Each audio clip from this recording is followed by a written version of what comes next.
By default, your system will be loaded with two price levels called Retail and Trade.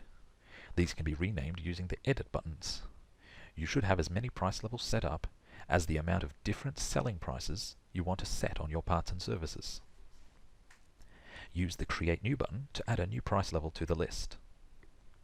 When adding or editing a price level, you will have the option to choose a name, write a description about who the price level should apply to, input a percentage value in the parts markdown field, set a default service hourly rate, and specify whether the price level is to be cost-based or not.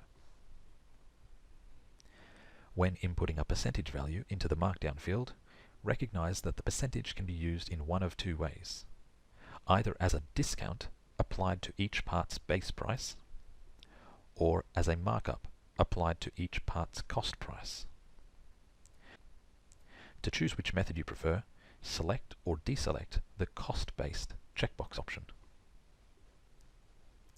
The service hourly rate can simply be set as the most common hourly rate charged for each level. You will still have the ability to set an hourly rate on each service that may differ from one another.